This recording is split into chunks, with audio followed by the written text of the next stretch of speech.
A Little History of the World by E. H. Gombrich, Chapter 20. There is no God but Allah, and Muhammad is his prophet. Can you picture the desert? The real hot, sandy desert crossed by long caravans of camels laden with cargoes of rare goods. Sand everywhere.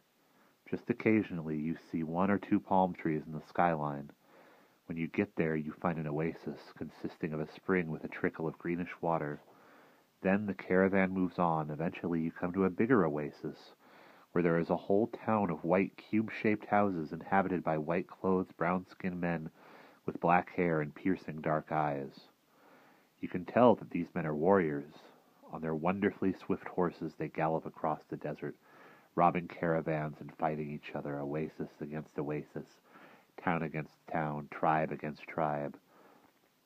Arabia probably still looks much like it did thousands of years ago, and yet it was in this strange desert land, with its few warlike inhabitants, that perhaps the most extraordinary of all the events I have to tell took place.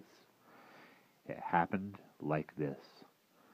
At the time when the monks were teaching the simple peasants of the Merovingian kings, were ruling over the Franks, that is to say, around the year 600, nobody talked about Arabs. They were busy galloping around in the desert, living in tents and fighting each other. They had a simple faith to which they gave little thought. Like the ancient Babylonians, they worshipped the stars, and also a stone which they believed to have fallen from heaven. This stone lay in a shrine called the Shrine of the Kaaba, in the oasis town of Mecca, and Arabs often made pilgrimages across the desert to pray there. Now there was at that time in Mecca a man named Muhammad, son of Abdullah. His father was of high birth, not a rich man, a member of a family charged with watching over the shrine of Kaaba. He died young, and all he left his son Muhammad were 5 camels, which didn't amount to much. When Muhammad was 6, his mother also died, and he had to leave the desert encampment where he lived with the other children of men of high rank, and earn his living tending goats for the well-to-do. Later he met a rich widow, much older than himself, and made great journeys in her service as a camel driver, leading trading caravans across the desert. He married his employer, and they lived happily together and had 6 children. Muhammad also adopted his young cousin, whose name was Ali. Strong and vigorous, with black hair and beard, eagle nose, and heavy loping gait, Muhammad was highly respected. He was known as the trustworthy one. He had shown an early interest in questions of religion, and enjoyed talking not just with Arab pilgrims who came to the shrine at Mecca, but also with Christians from nearby Abyssinia, and with Jews, of whom there were large numbers in the Arabian oasis towns. In his conversations with Jews and Christians, one thing particularly impressed him. Both spoke of the doctrine of the one invisible and almighty God. But in the evenings, beside the fountain, he also enjoyed hearing about Abraham and Joseph, and about Jesus Christ and Mary. And one day, when he was on a journey, he suddenly had a vision. Do you know what that is? It is a dream when you're awake. It seemed to Muhammad that the archangel Gabriel appeared before him and addressed him in thunderous tones. "Read!" cried the angel. "But I cannot," stammered Muhammad. "Read!" cried the angel a second, and again a third time, before commanding him in the name of the Lord his God to pray. Profoundly shaken by his vision, Muhammad returned home. He didn't know what had happened to him. For 3 long years he journeyed back and forth across the desert. He reflected on his experience, turning it over and over in his mind. And when those 3 years had gone by, he had another vision. Once more the angel Gabriel appeared before him in a blaze of heavenly light. Beside himself with fear, he ran home and lay trembling and bewildered on his bed. His wife covered him with his cloak, and as he lay there, he heard the voice again. "Rise and give warning," was its command, and "Honor thy God." Muhammad knew then that this was God's message, that he must warn mankind about hell and proclaim the greatness of the one invisible God. From that moment, Muhammad knew he was the prophet through whose mouth God would make known his wishes to mankind. In Mecca he preached the doctrine of the one Almighty God, the supreme judge who had appointed him, Muhammad, to be his messenger, but most people laughed at him. Only his wife and a few friends and relations had faith in him. However, it was clear to the priests of the Kaaba, the leading tribesmen who were its guardians, that Muhammad was no fool, but a dangerous enemy. They forbade anyone in Mecca from associating with Muhammad's family or to do business with his followers. They hung up his prescription in the Kaaba. It was a terrible blow, which must have meant years of hunger and hardship for the Prophet's family and friends. However, in Mecca, Muhammad had met some pilgrims from an oasis town which had long been at enmity with Mecca. In that town there were many Jews, which meant that these Arabs already knew about the doctrine of the one and only God, and they listened keenly to Muhammad preaching. The news that Muhammad was preaching to these hostile tribes, was that his popularity with them was growing. The news that Muhammad was preaching to these hostile tribes and that his popularity was growing roused the tribe's leaders, the guardians of the Kaaba, to a fury. They resolved to execute the Prophet for high treason. Muhammad had already sent his followers out to Mecca, to the desert town that had befriended him, and when the assassins who had been sent to kill him entered his house, he climbed out of the back window and fled to join them. His flight is known as the emigration, the Hegria in Arabic, and it took place on 16 June 622.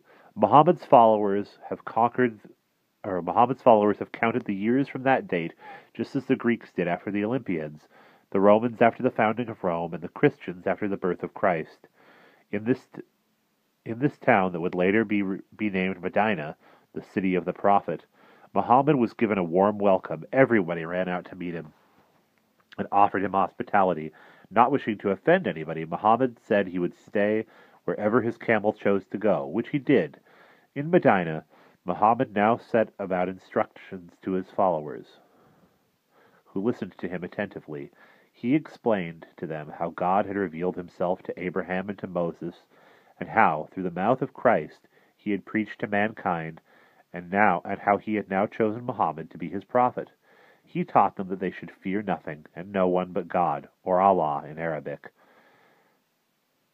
that it was futile either to fear or to look forward to the future with joy, for their fate had already been ordained by God and written down in a great book. What must be, and the hour of our death has been appointed from the day of our birth. We must surrender ourselves to the will of God. The word for submission is the will of God. The word for submission to the will of God is Islam in Arabic. So Muhammad called his teaching Islam.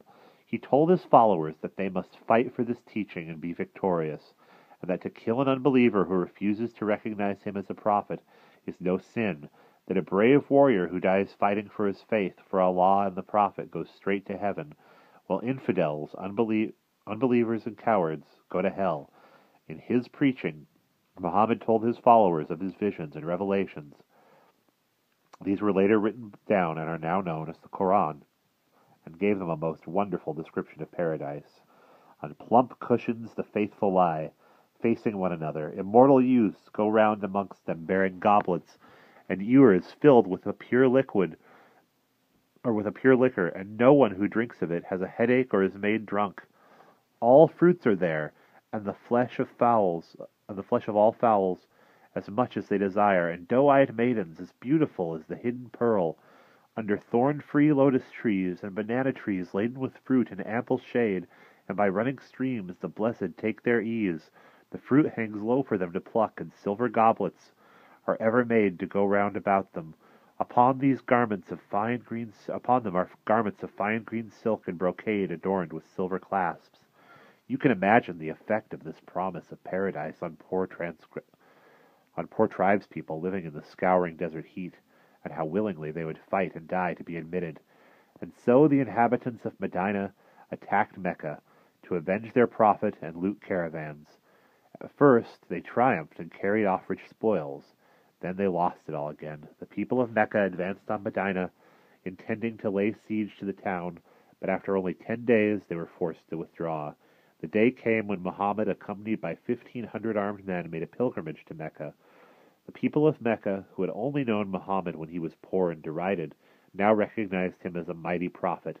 Many of them went over to him, and soon Muhammad and his army had conquered the whole town. But he spared its inhabitants, only emptying the shrine of its idols. His power and prestige were now immense, and messengers arrived from encampments and oases far and wide to do him homage. Shortly before his death, he preached before a gathering of 40,000 pilgrims, insisting for the last time that there was no God but Allah, and that he, Muhammad, was his prophet. That the fight against infidels or unbelievers must go on. He also urged them to pray 5 times a day, facing Mecca, to drink no wine and to be brave. Soon afterward, in 632, he died. In the Quran it is written, "Fight the infidel until all resistance is destroyed." And in another passage, "Slay the idolaters wherever you find them, capture them, besiege them, seek them out in all places. But if they convert, then let them go in peace." The Arabs obeyed the Prophet's words. And when all the infidels in their desert had been either killed or converted, they moved on to nearby countries under the leadership of Muhammad's representatives or caliphs, Abu Bakr and Omar. There it was as if people were paralyzed in the face of such wild religious zeal. Within 6 years of Muhammad's death, the Arab warriors had already made bloody conquests of Palestine and Persia, and amassed vast quantities of loot. Other armies attacked Egypt, still part of the Roman Empire of the East, but by then a worn-out and impoverished land, and in 4 years it had fallen. The great city of Alexandria met the same fate. It is said that, when asked what should be done with the wonderful library, which at the time held 700,000 scrolls by Greek poets, writers, and philosophers, Omar replied, "If what is in them is already contained in the Quran, they are not needed. If what is in them is not contained in the Quran, then they are harmful. Whether this is true or not, we don't know, but certainly there have always been people who think like that. So in all the fighting and chaos, the most important and precious collection of books was lost to us forever." The Arab Empire went from strength to strength, with flames, as it were, spreading out from Mecca in all directions. It was as if Muhammad had thrown a glowing spark into the map. From Persia to India, from Egypt through the whole of North Africa, the fire raged. At this time the Arabs were far from united. Several caliphs were chosen to succeed Omar after his death, and they fought bloodily and ferociously against one another.